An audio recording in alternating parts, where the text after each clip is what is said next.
கொடுத்த இந்த நாளுக்காய் கர்த்தரை நான் நன்றியோடு துதிக்கிறேன், ஸ்தோத்தரிக்கிறேன். நம்ம கலாத்தியர் புத்தகத்தை தான் நம்ம படிச்சுட்ருக்கோம். அதில் உள்ள நிறைய கருத்துக்களை நம்ம படிக்கும் பொழுதே நம்மளோட கூட ஆண்டவர் பேசுவார்னு சொல்லி நம்ம விசுவாசத்தோடு இந்த வசனங்கள்லாம் தியானிப்போம். ஆண்டவர் பெரிய காரியங்களை செய்வார். நம்ம காலங்களை பிரயோஜனப்படுத்தி நியாயப்பிரமாணத்தை ஆண்டவர் கொடுத்தாரு. அதை கடைபிடிக்காமல் ஆண்டுடைய சிலுவை மரணம் தான் நமக்கு ரட்சிப்பை தந்திருக்குங்க. ஒரு உறுதியான விசுவாசத்தை இந்த புத்தகத்தை முடிக்க முன்னாடி நமக்கு வரணும் அப்படிங்கிறது தான் நான் ஜெபத்தோடு கூட இந்த காரியத்தை செய்கிறேன். அதனால் நீங்களும் அந்த ஜெபத்தோடு கூட அதை தியானிங்க. அது ஆண்டுடைய பரிசுத்த ரத்தம் நம்மளை மேன்மைப்படுத்துது, நம்மளை கழுவி பரிசுத்தப்படுத்திருக்குன்னு சொல்லி நம்ம நினைத்து ஒவ்வொரு நாளும் ஆண்டவருக்கு துதி செலுத்துகிற பிள்ளைங்களாக இருக்கணும். ஜெபிக்கணும், வசனத்தை தியானிக்கணும். அப்படி தியானிக்கிறதுக்கு ஆண்டவர் இன்னைக்கு உதவி செய்வார்னு சொல்லி நான் விசுவாசிக்கேன். நீங்களும் அப்படியே செய்யுங்க. ஜெயிப்போம். நல்ல தகப்பனே, உங்களுக்கு நன்றி செலுத்துகிற சுவாமி. வசனங்களை தியானிக்கும் பொழுது எங்களுடைய வாழ்க்கையில் நீங்கள் என்ன செய்திருக்கீங்க என்பதை நாங்கள் உணர்ந்து கொண்டு உங்களுடைய பாதத்தில் அமர்ந்திருந்து உங்களுடைய வசனங்களை தியானித்து இன்னும் வாழ்க்கையில் இருக்கிற எல்லா காரியங்களிலும் ஆண்டவரே உம்முடைய நாமத்தை உயர்த்துகிற பிள்ளைகளாக நாங்கள் காணப்பட உண்மை ஆண்டவரை உயர்த்துகிற பிள்ளைகளாக நாங்கள் ஆண்டவரை வாழ்க்கையிலே ஒவ்வொரு நாளும் கடந்து செல்ல என் தேவன் தாமே கிருபை செய்து ஆவியானவரால் எங்களோடு உதவி செய்யணுமா ஜெபிக்கிறோம். ஒவ்வொரு நாளும் ஆவியானவரை பெற்றுக்கொண்டு இன்னும் அதிகமாய் ஆண்டவரத்தில் இன்னும் நெருங்கி ஆண்டவருடைய வசனங்களை தியானிக்கிற பிள்ளைகளாய் காணப்பட வசனங்களின் மூலம் நீர் பேசி வழிநடத்த வேணுமா இந்த கருத்தில் அர்ப்பணிக்கிற சுவாமி நீங்கள் பொறுப்பெடுத்துக் கொள்ளணுமா ஜெபிக்கிறேன். துதிக்கிறேன், ஸ்தோத்தரிக்கிறேன். மீது அனைத்து பிரசனம் எங்களை தாங்கி வழிநடத்தமாக ஜெபிக்கிறேன். துதிக்கிற மயமெல்லாம் அம்மா கேசுறது ஏசு ரச்சனை நான் திருச்சபங்களின் நல்ல பிதாவே, ஆமேன். ஜெபித்து நம்ம அந்த ஒரு பாடல் பாடி நம்ம ஆண்டுடைய வசனத்துக்கு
விசுவாசிகள் என்னும் கூட்டம் உண்டு. அன்பு ஒன்றே அவர் நடுவில் உண்டு.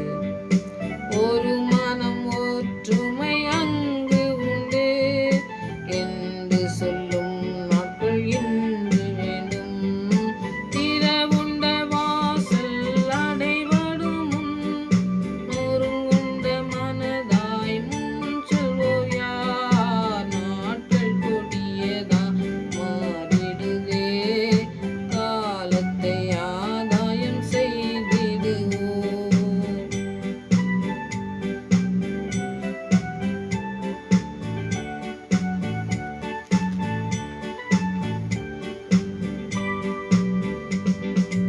இனி வரும் நாட்களில் நமது கடன் வெகு அதிகம் விசுவாசிகளே.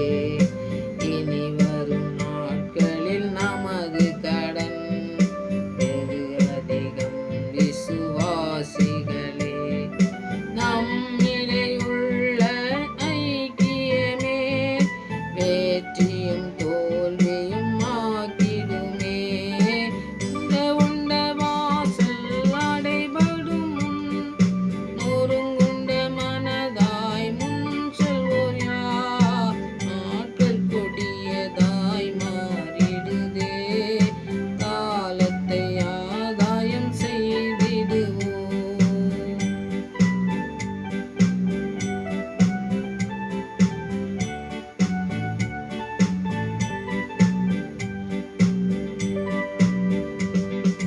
இயேசுவே எங்கள் உள்ளங்களை ஆவியின் அன்பினால் நிறைத்திடுமே.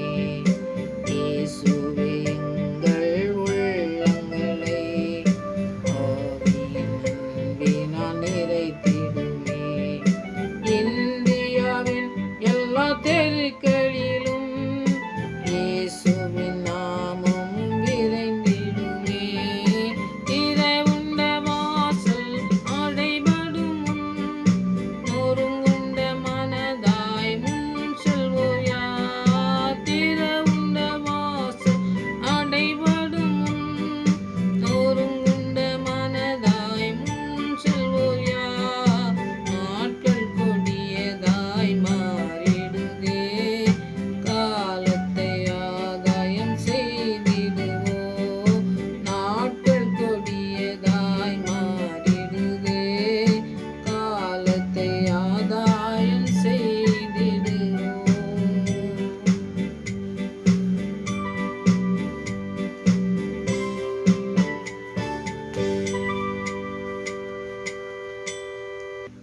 இன்னைக்கு கலாத்தியர் 3வது அதிகாரத்தில் 15லிருந்து 24 வரைக்கும் தான் இந்த வசனங்களை நம்ம தியானிக்கலாம். சகோதரே 15வது வசனம். சகோதரே, மனுஷர் முறைமையின்படி சொல்லுகிறேன், மனுஷருக்குள்ளே உறுதி பண்ணப்பட்ட உடன்படிக்கையை ஒருவனும் தள்ளுகிறதும் இல்லை, அதனாலே ஒன்றையும் கூட்டுகிறதும் இல்லை. 16வது வசனம். ஆபிரகாமுக்கும் அவருடைய சந்ததிக்கும் வாக்குத்தத்தம் பண்ணப்பட்டிருந்த சந்ததிக்கும் என்று அநேகரை குறித்து சொல்லாமல் உன் சந்ததிக்கு என்று ஒருவனை குறித்து சொல்லியிருக்கிறார், அந்த சந்ததி கிறிஸ்துவே. இந்த 16வது வசனம் எல்லாமே பார்த்தீங்கன்னாக்கி ஆண்டவர் வந்து ஒரு உடன்படிக்கையை கொடுத்துருந்தாரு ஆபிரகாமுக்கு, அதை நிறைவேற்றினார் அப்படிங்கக்கூடிய காரியங்களை நம்ம படிக்கோம். 17வது வசனமும் 18வது வசனம் எல்லாமே அதே ஒரே காரியத்தை ஆண்டவர் சொல்கிறத நம்ம பார்க்கலாம். அதெல்லாம் நான் சொல்லுகிறது என்னவெனில், கிறிஸ்துவை முன்னிட்டு தேவனால் உறுதி பண்ணப்பட்ட உடன்படிக்கையை 430 வருஷத்துக்கு பின்பு உண்டான நியாயப்பிரமாணத்தை தள்ளி வாக்கு தத்துவத்தை வேத்தமாக்க மாட்டாது. அவர் 430 வருஷம் அடிமையாக இருப்பாங்கன்னு சொல்லி ஆபிரகாம்கிட்ட ஆண்டவர் சொல்லியிருந்தார். அதுதான் நடந்ததுன்னு சொல்றாரு. அது நடந்த பிறகு ஆண்டவர் ஆசீர்வச்சு எப்படி நடத்தினார், அதுக்கு முன்னாடியே ஆபிரகாமை எப்படி ஆசீர்வச்சார் நியாயப்பிரமாணத்தின் மூலமாக சொல்லி ஆண்டவர் அந்த வாக்கு தத்துவத்தை ஆண்டவர் கொடுத்திருந்ததை அதே நிறைவேற்றினார் அப்படிங்கிறத சொல்கிறத நம்ம பார்க்கலாம். 18வது வசனம். அன்றியும் சுதந்திரமானது நியாயப்பிரமாணத்தினாலே உண்டானால் அது வாக்குத்தத்தினாலே உண்டாயிராது, தேவன் அதை ஆபிரகாமுக்கு வாக்குத்தத்தினாலே அருள் செய்தாரே. இப்போ ஆண்டவர் ஒரு நியாயப்பிரமாணத்தை கொடுத்து அதை செய்ய சொல்லி சொல்கிறாரு. அதை செய்கிறதுக்கு நியாயப்பிரமாணம்னாலே ஒரு போதிக்கிறது, அது வழி காட்டுறது, அந்த வழியை நம்ம நேரான வழியில் போகணும் அப்படிங்கிறத ஆண்டவர் நியாயப்பிரமாணத்தின் மூலமாக தான் மோசேக்கு எழுதி கொடுத்தாரு 10 கட்டளை. அந்த 10 கட்டளையின் மூலமாக தான் இந்த காரியங்கள்லாம் நடத்துது. நம்ம நமக்கு நல்லா தெரிஞ்சு நல்லா பாடத்தை படித்தவங்களாக தான் பைபிளை நிறைய படிக்கிறவங்களுக்கு நமக்கு தெரியும். ஆனால் நம்ம நம்ம பாடத்தில் படிக்கும்போது பார்த்திங்கன்னாக்கா அந்த 5 ஆகமம் எழுதின மோசே குறித்து தான் நிறைய வந்து நம்ம பவுல் வந்து அந்த இடத்துல படித்தவர் பார்த்திங்களா. அதனால் அதை வச்சு தான் நமக்கு வந்து இந்த காரியத்தெல்லாம் சொல்கிறத நம்ம பார்க்கும். 19ஆம் வசனத்தில் அதை தான் சொல்கிறாரு. அப்படியானால் நியாயப்பிரமாணத்தின் நோக்கம் என்ன? வாக்குத்தத்தத்தை பெற்ற சந்ததி வருமளவும் அது அக்கிரமங்கள் நிமித்தமாக கூட்டப்பட்டு தேவதூதரை கொண்டு மத்தியஸ்தன் கையிலே கட்டளையிடப்பட்டது. மத்தியஸ்தன் ஒருவனுக்குரியவர் அல்ல, தேவனே ஒருவர். அவர் தான் வந்து மத்தியஸ்தன் சொல்லி நம்ம பைபிளில் வாசிக்கும், அது தெரியும் நமக்கு. ஆனால் வந்து இந்த 10 கட்டளையை கொடுத்தது வந்து எதுனா 10 கட்டளையை கொடுத்து நம்ம 10 கட்டளையை கொடுக்காரு ஆண்டவர் வந்து மோசே மூலமாக அந்த வாக்குத்தத்தத்தை கொடுக்காரு. நியாயப்பிரமாணத்தை நீ வந்து கடைபிடிக்கணும் அப்படின்னு சொல்கிறாரு. ஏன்னா கடைபிடிக்கணும்னு சொல்கிறாருன்னு சொல்லி இவர் இந்த புதிய கற்பனை பழைய ஏற்பாட்டின் கற்பனையெல்லாம் வந்து எப்படி ஆண்டவர் அந்த குறித்து எழுதுறாருன்னா அந்த 5 ஆகமத்தை நீங்கள் படிச்சிங்கன்னா நிறைய சட்டத்திட்டங்களை பற்றி ஆண்டவர் வந்து சொல்லியிருக்க நம்ம பார்க்கலாம். மோசே கூட பேசுனது பூரா நிறைய சட்டத்திட்டங்கள் மற்ற நம்ம நடக்க வேண்டிய காரியங்கள், எப்படி சாப்பிடணும் அப்படிங்கிறத பற்றி இருக்குது, எப்படி நடக்கணுங்கிறத பற்றி இருக்குது, எப்படி பலி செலுத்தணுங்கிறத பற்றி லேவியராமத்தில் அதெல்லாம் அந்த 5 புத்தகத்தை நீங்கள் படிச்சிங்கன்னா ரொம்ப ஆழமாக படிக்கும்போது பார்த்திங்கன்னா நிறைய காரியங்கள் நம்ம பவுலும் அதை பற்றி தான் சொல்கிறத நம்ம பார்க்கும். இந்த நியாயப்பிரமாணம்னா என்ன அப்படின்னு சொல்லி நம்ம பார்க்காரு. அதை நியாயப்பிரமாணம் நமக்கு என்னென்னு தெரியணும் அப்படிங்கிறதுக்கு சொல்கிறாரு ஆண்டவர் வந்து. அந்த பலிகளெல்லாம் பற்றி சொல்லும்பொழுது பலி எப்படி பலி செலுத்தணும், நீ வந்து நியாயப்பிரமாணத்தின் மூலமாக எப்படி பலி செலுத்தணுங்கிறத முதல்ல சொல்கிறார். அடுத்தது நிறைய காரியங்களை சொல்கிறாரு. பல காரியங்களை சொல்லி அந்த கற்பனையை கொடுத்தது நோக்கத்தையும் சொல்கிறாரு. அது என்ன நோக்கம்னா பாவம்னா என்னன்னு தெரியணும், தேவனுடைய சித்தத்துக்கு மீறி நடப்பதுன்னு சொல்லி மீறி நடந்துட்டோன்னாக்கி நீ எப்படி இருக்கும் அப்படிங்கிறத நியாயப்பிரமாணத்தை கரெக்டாக செய்யணும் அப்படிங்கிறத சொல்கிறது. அவருடைய அடுத்தது தேவனுடைய இறக்கம், அந்த அவருடைய கிருபை, அந்த ரட்சிப்புலாம் எப்படி மனுஷனுக்கு கொடுக்கப்பட்டது அப்படிங்கிறத பற்றி பவுல் வந்து அதை தெளிவாக எழுதியிருக்காரு. நமக்கு வந்து ரட்சிப்பு ஆண்டவருடைய ரத்தத்தினால தான் கிடைச்சிது. ஆண்டவர் பரிசுத்த ரத்தத்தினால தான் நமக்கு அவர் தான் நம்முடைய மீறுதலை நம்மளை பாவத்திலிருந்து மன்னிச்சு நம்மளுக்கு இறக்கம் கிருபை எல்லாம் தந்தது. அதனால் கிறிஸ்துவினால் தான் நம்ம உண்டானதுங்கிறத இந்த பழைய உடன்படிக்கையை பற்றி எழுதிட்டு புதிய உடன்படிக்கை என்ன அப்படிங்கிறத பற்றி ரொம்ப ஆழமாக சொல்கிறத நம்ம பார்க்கலாம். அப்போது அவர் சொல்லும்போது பார்த்திங்கன்னா அந்த கற்பனை கொடுத்த நோக்கமே வந்து இவன் எப்படி பாவம் செஞ்சால் அதில் வந்து மீட்பை எப்படி பெற முடியும், அதில் வந்து நீ அவள் ஆண்டோட சித்தத்துக்கு நீ அதை மீறி நடக்க அப்படிங்கிறத தெரியணும், அப்படி நீ மீறி நடந்துட்ட அப்படிங்கிறத தெரியணுங்கிறக்காண்டி தான் அந்த நியாயப்பிரமாணத்தை ஆண்டவர் கொடுக்காது. அது 10 கட்டளையே யாருமே கடைபிடிக்காமல் இருந்ததுனால தான் ஆண்டவர் வந்து அதை கட்டளையை 2ஆக்கி 1ஆக்கி அதை வந்து நமக்கு நிறைவேற்றி முடித்ததை நம்ம பார்ப்போம். புதிய ஏற்பாடில் நம்ம ஆண்டவர் எழுதினதெல்லாம் பார்ப்போம்.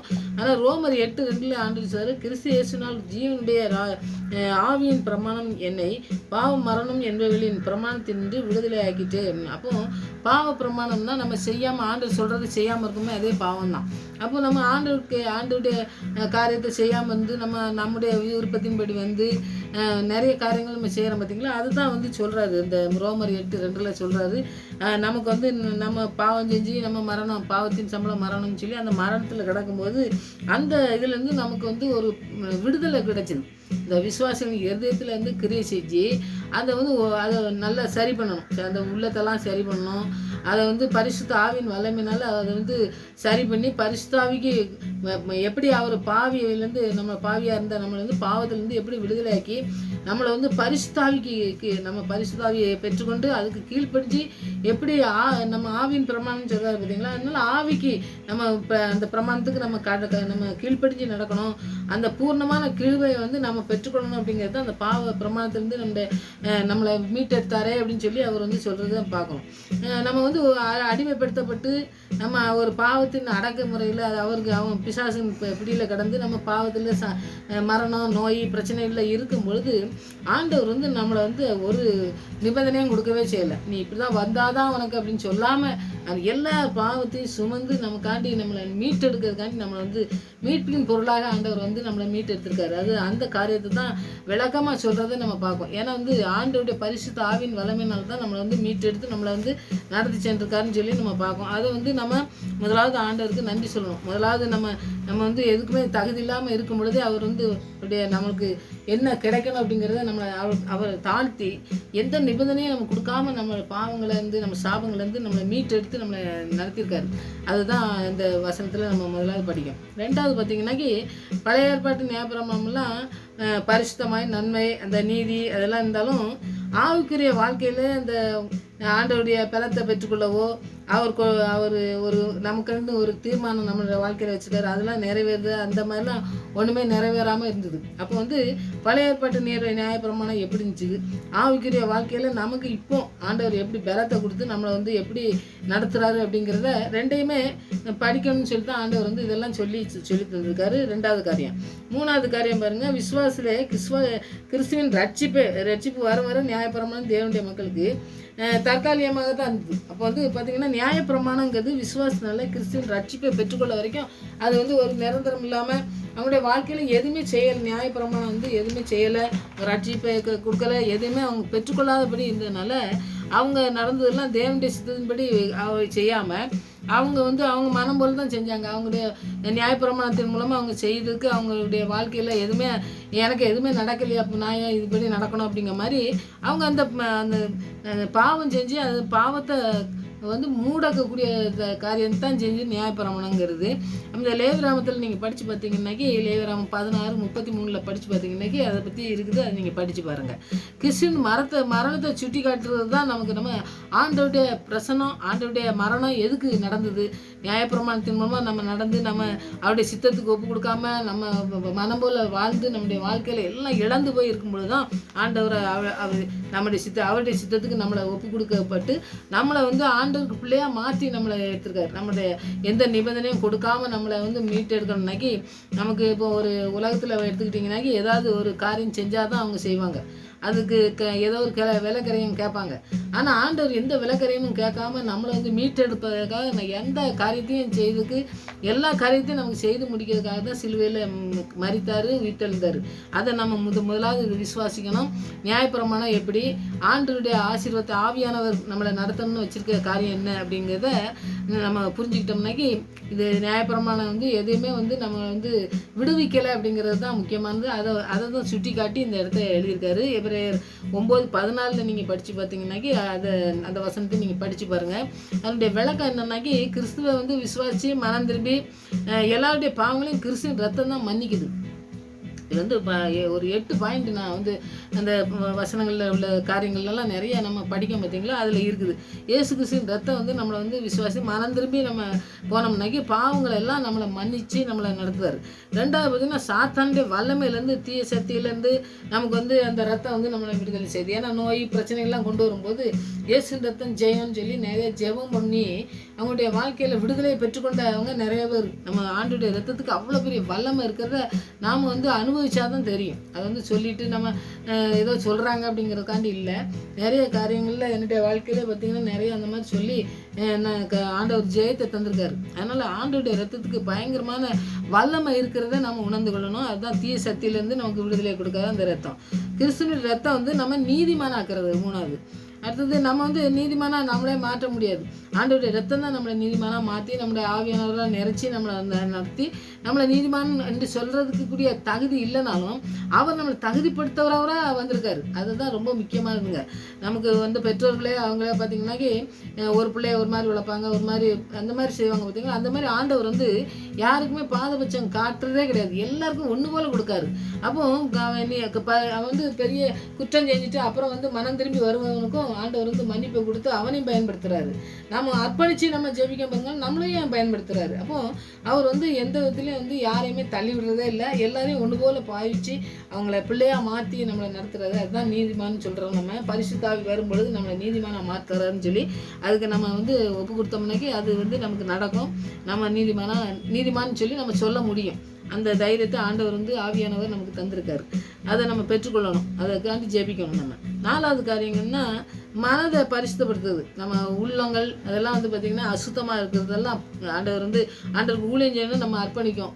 ஒரு வேளை ஆண்டவர் வந்து ஊழியம் செய்யிட்டு வான்னு சொல்லும் பொழுது மனசை முதல்ல பரிசுத்தப்படுத்தி நம்முடைய இருதயங்களை நம்முடைய சரீரங்களெல்லாம் பரிசுத்தப்படுத்திட்டு ஊழியம் செய்யறதுக்கு போனோம்னு வைங்க, அதுதான் ஆண்டவருக்கு பிரியமானது, ஆண்டவருக்கு உகந்தது. நம்ம பரிசுத்தமாக வாழ்கிறது வந்து ஆண்டவருக்கு ரொம்ப பிரியமானது. பரிசுத்தம் இல்லாமல் ஒருவனும் தேவனை தரிசிக்க முடியாதுன்னு சொல்கிறாரு பார்த்தீங்களா. அப்போ பரிசுத்தங்கிறது ஆண்டவர் நமக்கு கொடுக்குற ஒரு பெரிய சொத்து. அந்த பரிசுத்தத்தை கடைசி வரை காத்துக்கிட்டதுக்கு நம்ம பரிசுத்த ஆவியானவர் தான் நமக்கு உதவி செய்யணும். அதை நீங்கள் கேட்டு பெற்றுக்கொள்ளுங்க. 5வது பார்த்தீங்கன்னாக்கி தேவனுடைய ரத்தம் பரிசுத்தப்படுத்துறது மாத்திரம் இல்லை, இயேசுவின் ரத்தம் நம்ம நேரடியாக நம்மளை போய் பார்த்தீங்கன்னாக்கி கிருபையினாலும் இரக்கத்தினாலும் நமக்கு உதவி செஞ்சு ரட்சிப்பை பெற்றுக்கொள்வதுக்கு வழிவகுக்குது. இப்போ ரட்சிப்பை பெற்றுக்கொள்ளணும்னு சொன்னேன். ரட்சிப்பை பெற்றுக்கொள்வதுக்கு நமக்கு வழி, என்ன வழியில் நம்ம போகணும் அப்படிங்கக்கூடிய காரியத்தை வந்து இயேசு கிறிஸ்துவின் ரத்தம் தான் நமக்கு சொல்லி தருது. அந்த பரிசுத்தத்தை நம்ம பெற்றுக்கொள்ளணும். பரிசுத்த ஆவியானவரால் தான் நமக்கு அந்த உதவி கிடைக்கும். அவருடைய கிருபை, அவருடைய இரக்கம்லாம் நமக்கு இல்லைன்னா நம்முடைய வாழ்க்கையில் எல்லாவற்றையும் தோற்று போகும்.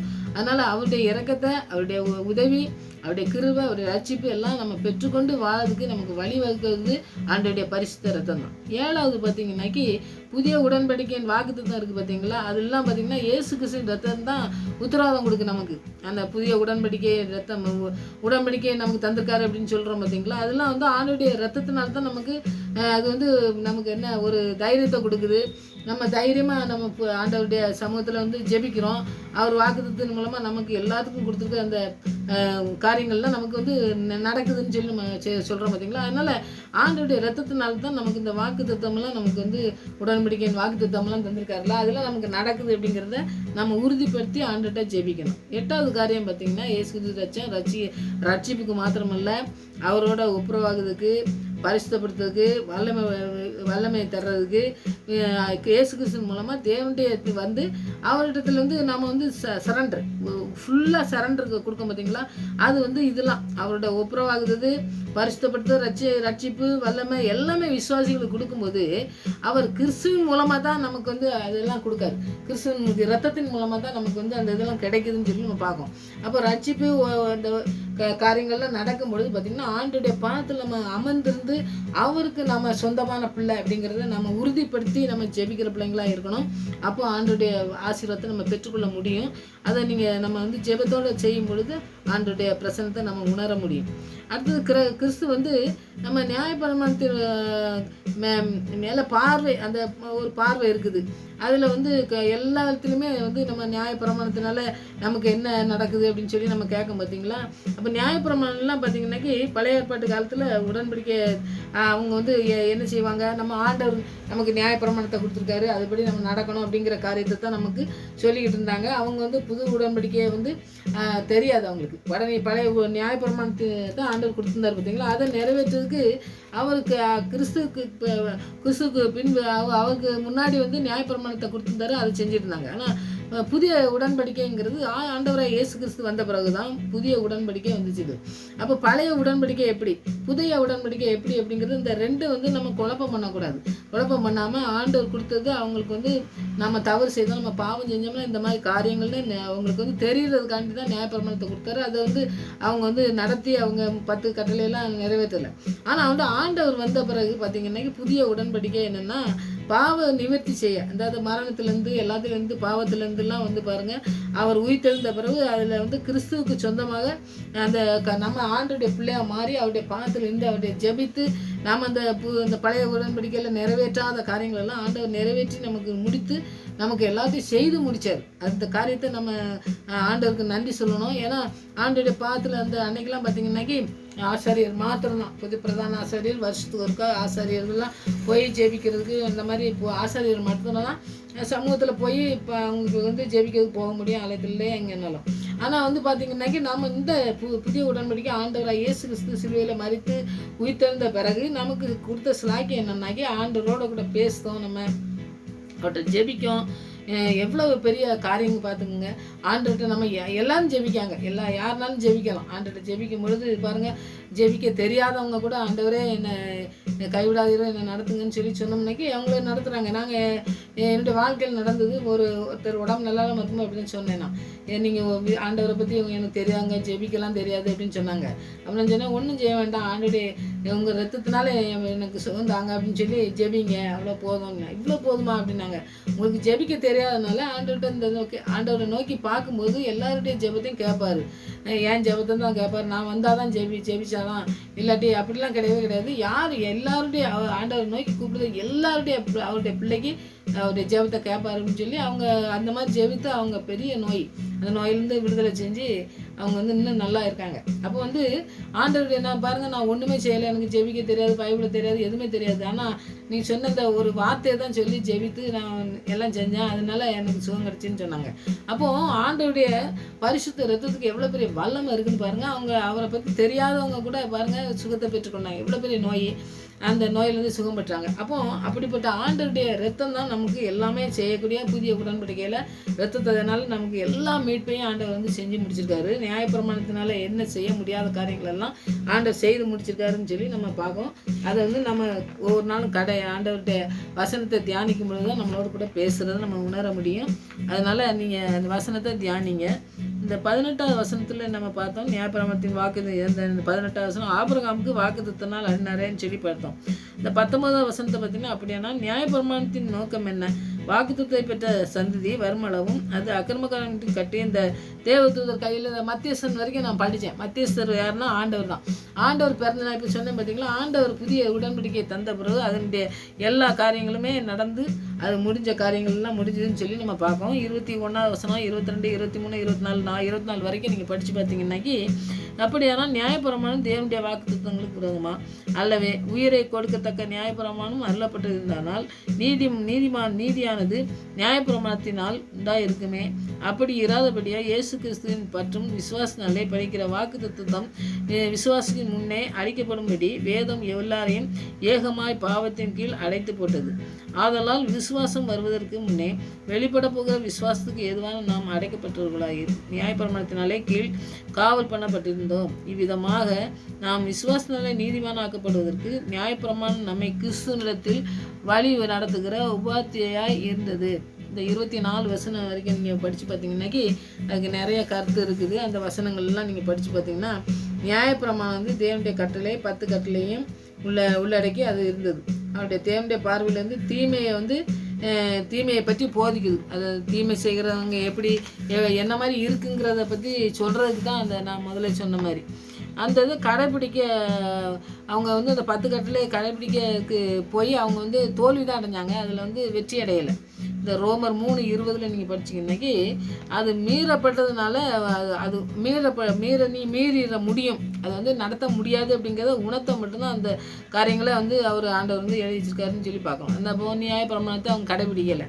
அதனால் பாவங்களை அவங்க வந்து அந்த பாவத்துக்கு முடிவு ஏதாவது வரணும்ல, அது வரணும்னாக்கி நம்ம வந்து ஏதாவது செஞ்சு ஆகணும். ஆண்டவர்ன்ட்டு பிதாவானவர் ஆண்டவரை இயேசு கிறிஸ்துவை அனுப்பினார்னு சொல்லி பார்ப்போம். அப்போது நியாயப்பிரமாணத்தை பற்றி தான் இந்த இடத்துல பூரா அவர் நியாயப்பிரமாணத்தில் என்ன மாதிரி இருக்குது அப்படிங்கிறத பற்றி தான் நிறையா எழுதியிருக்காரு. நீங்கள் வந்து இந்த ஜெபத்தோடு படிக்கும்பொழுது நிறைய காரியங்கள் நீங்கள் கற்றுக்கலாம். ஆனால் வந்து நியாயப்பிரமாணம் எதுக்காக கொடுக்கப்பட்டது, ஆண்டோடைய இந்த மொத்த கருத்துமே பார்த்திங்கன்னாக்கி வசனங்கள் ஆண்டோடைய நியாயப்பிரமாணம் வந்து இது வந்து அவங்க வந்து எப்படி அவங்க அந்த பாவத்தை பற்றி உணர்த்ததுக்கு அடுத்தது வந்து அதை கடைபிடிச்சு அவங்க வந்து அதில் வந்து வெற்றி அடையலை, தோல்வி அடைஞ்சாங்கன்னு சொல்லி 2 இருக்குது. ஆண்டோடைய இயேசு கிறிஸ்துவின் ரத்தம் தான் இறக்கம், அந்த கிருபை எல்லாத்தையும் ரட்சிப்பெல்லாம் தந்து நம்மளை மீட்டு எடுக்கிறதுக்கு வந்துச்சுன்னு சொல்லி அந்த நியாயப்பிரமாணமும் இதையும் அந்த கலாத்தியரில் அது எழுதியிருக்காரு, 2 எழுதியிருக்காரு. அதையும் நம்ம படிக்கணும். இதையும் நம்ம மீறாமல் இருக்கிறதுக்கு ஆண்டுடைய ரத்தம் தான் நம்மளை பரிசுத்தப்படுத்துது. அவர் வந்து நமக்கு முடிவையும் நமக்கு காட்டுது.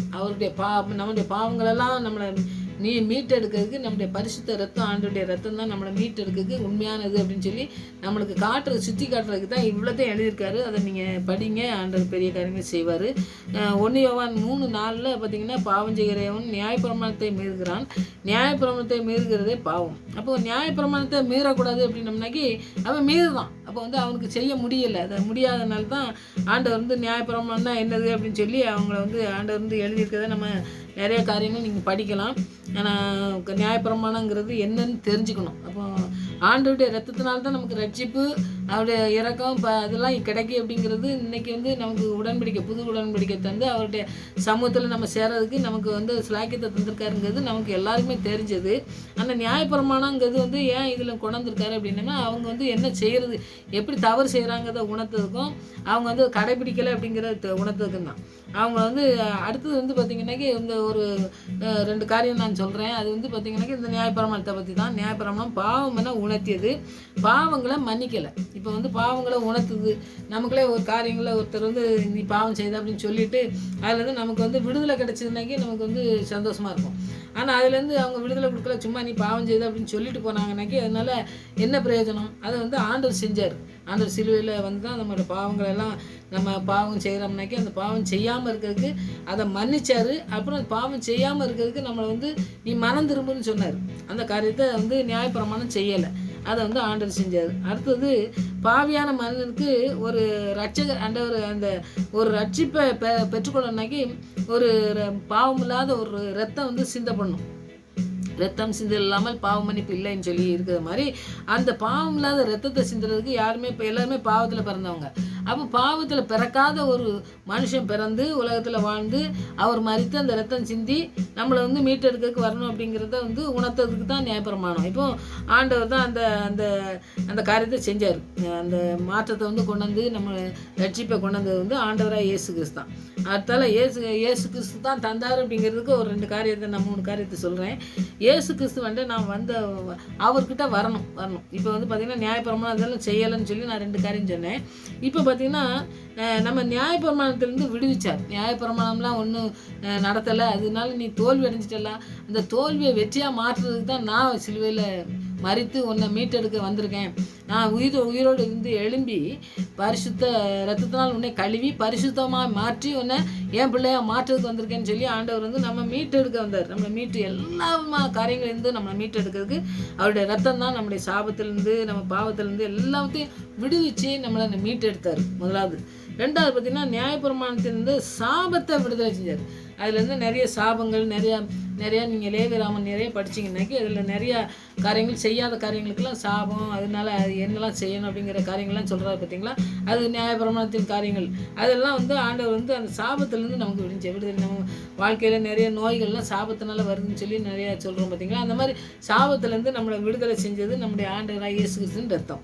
3வது பார்த்திங்கன்னா அவரே நமக்கு வந்து எல்லா வெற்றியும் தந்து நம்ம நடத்துகிறவர். எல்லாவற்றையும் இருந்தால் எல்லாம் முடிந்ததுன்னு சொல்லி செய்து முடித்தவர் சிலுவையில். அப்போது எல்லா பிசாசின் அந்தகார கிரியலாக இருக்கலாம், மனுஷனுடைய ஒரு பொறாமையினால் நம்முடைய வாழ்க்கையில் ஏதோ காரியங்கள் நடக்கலாம்.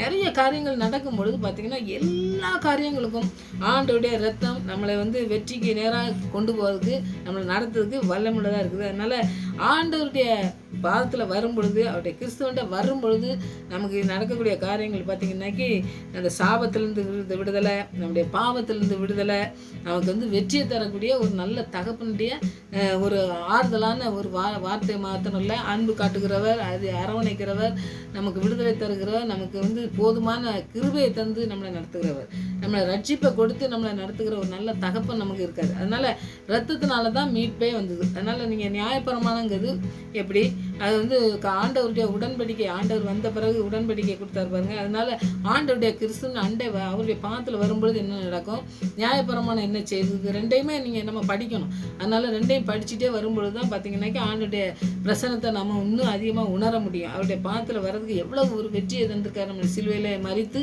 நம்மளை மீட்டெடுத்து அவருக்கு சொந்தமான பிள்ளையாக மாற்றிருக்காருங்கிற காரியத்தை நம்ம இன்னும் அதிகமாக தியானிக்கணுங்கிறதுனால தான் இந்த நியாயப்பிரமாணத்தை இங்கே வந்து எழுதி தந்திருக்காரு. நியாயப்பிரமாணம் என்ன செஞ்சுன்னு தெரிஞ்சாதான் நம்ம ஆண்டவர் செஞ்ச காரியங்கள் நமக்கு எவ்வளோ மகிமையான காரியங்கள் நமக்கு நடத்திருக்காரு. ஆண்டவர் வந்து நமக்கு எப்படி விடுதலை தந்திருக்காரு, இது நம்ம செய்யவே இல்லையே, எதுவுமே கொடுத்த கட்டளையை நம்ம நடத்தவே இல்லை, நம்ம அதில் தோல்வி அடைஞ்சிட்டோம்.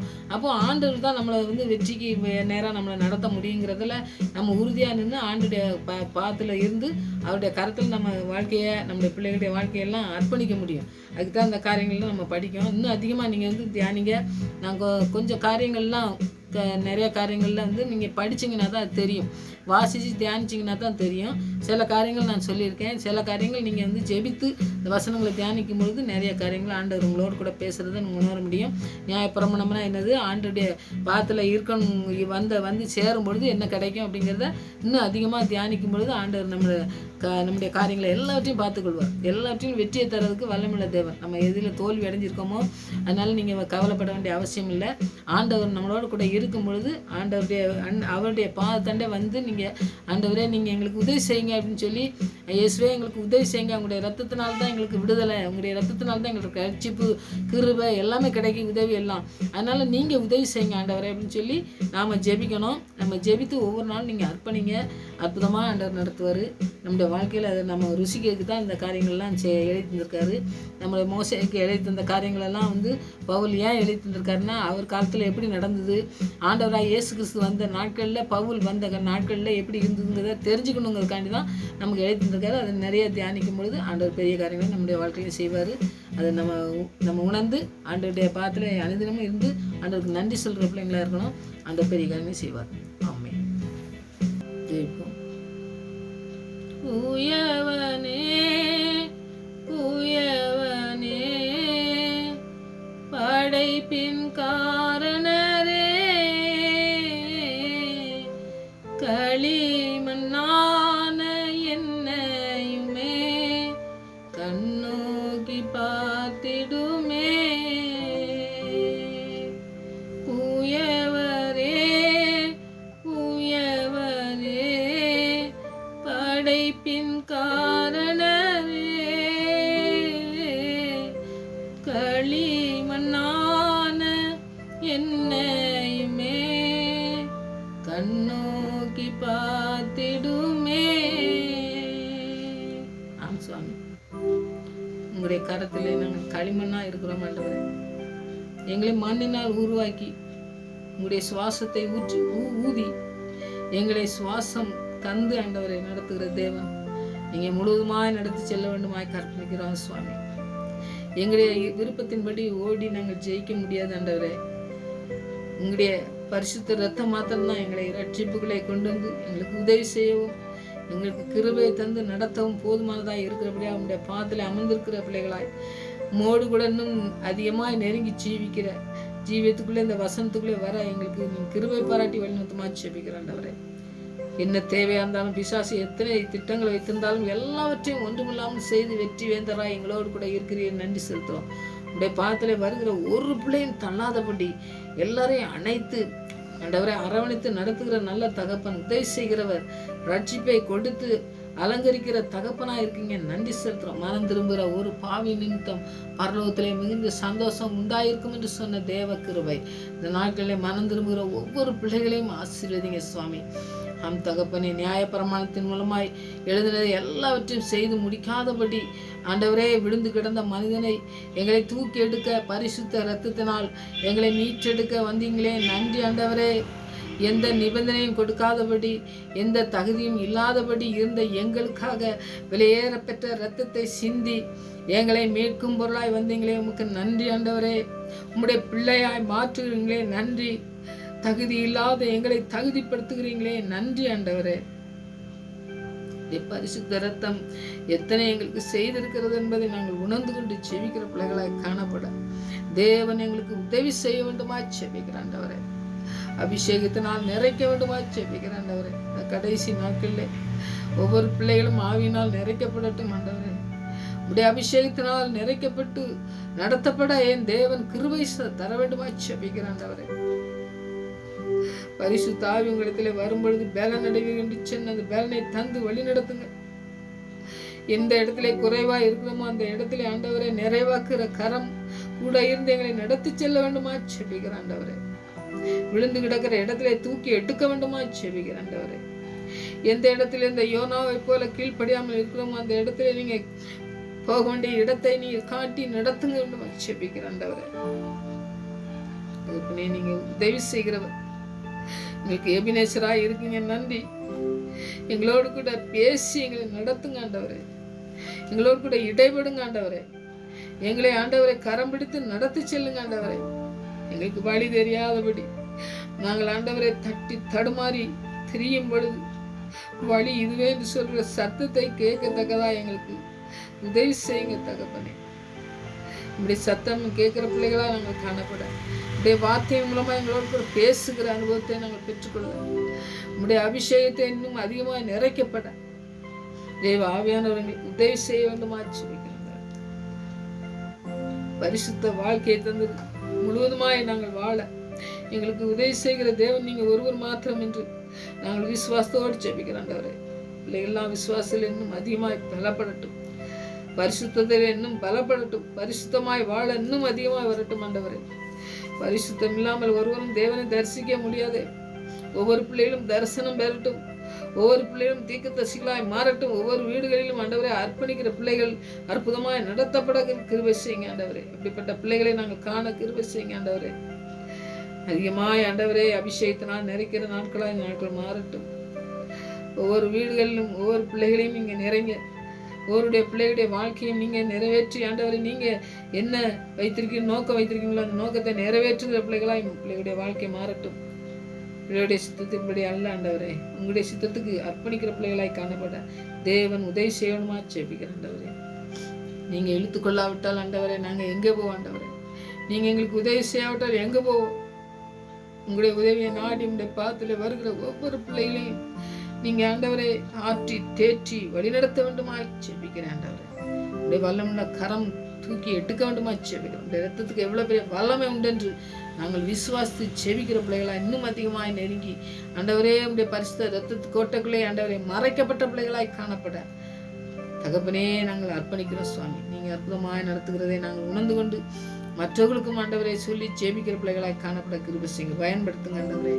உடைய வசனம் எங்கும் செல்லட்டும் ஆண்டவரே. உடைய வார்த்தை முழுவதுமாய் ஆண்டவரை கிரியை செய்கிற நாட்களாய் மாறட்டும். ஒவ்வொருவருக்கும் அற்பத்தையும் அதிசயங்களும் செய்கிறது நடத்துங்க ஆண்டவரே. உண்மை பாடி துதிக்கிற பிள்ளைகள் ரம்பி வழியட்டும் ஆண்டவரே. உடைய அதிசயத்தை காணட்டும் ஆண்டவரே. உம்முடைய வசனம் இன்னும் அதிகமாய் ஆண்டவரே ஆண்டவரே உண்மை அறிகிற அறிவிலே நிறைக்கப்படட்டும் ஆண்டவரே. உடைய வசனம் ஆண்டவரே ஒவ்வொருடைய இதயத்துக்குள்ளும் பாய்ந்து செல்லட்டும் ஆண்டவரே. இதயத்துக்குள்ளே கிரியை செய்யட்டும் ஆண்டவரே. ஒவ்வொரு வார்த்தையும் வெறுமையாக செல்லாதுன்னு சொன்னீங்களே, அந்த வார்த்தையை அனுப்பி நீங்க சுகம் கொடுக்கிற வார்த்தையை அனுப்பி எல்லாத்தையும் சரி செய்கிறவர் ஆண்டவரே. ஒவ்வொருவரையும் நீங்க ஆண்டவரை நோக்கி பார்க்க வேண்டுமா ஜெபிக்கிறேன் ஆண்டவரே. உண்மை நோக்கி பார்க்கிறவர்களை ஆண்டவரே நீங்கள் நோக்கி பார்த்து எங்களுடைய வாழ்க்கையை முற்றிலுமாய் உடைய கருத்தில் அர்ப்பணிக்கும் பொழுது நீங்க எல்லாவற்றையும் நேர்த்தியாய் செய்து முடிக்க வேண்டுமா ஜெபிக்கிறேன் ஆண்டவரே. எங்களுடைய குறைகளை நேரவாக்கி தாங்க. எங்களுடைய ஜெபத்துக்கு பதில் கொடுத்து எங்களை வழிநடத்துகிற தயவுக்காக நன்றி. இன்னமும் அதிகமாக எங்களுக்கு போதித்து வழிநடத்த வேண்டுமா ஜெபிக்கிறேன், துதிக்கிறேன், ஸ்தோத்திரிக்கிறேன் ஆண்டவரே. மறுபடியும் உங்களுடைய சமூகத்தில் வரும் வரை எங்களை காத்து வழிநடத்தமா ஜெபிக்கிறேன். துதிகன மயமெல்லாம் மகேஷ் இருக்கிறேன். ஏசு ரச்சனை நாமத்தில் ஜெபம் நல்ல பிதாவே, ஆமென்.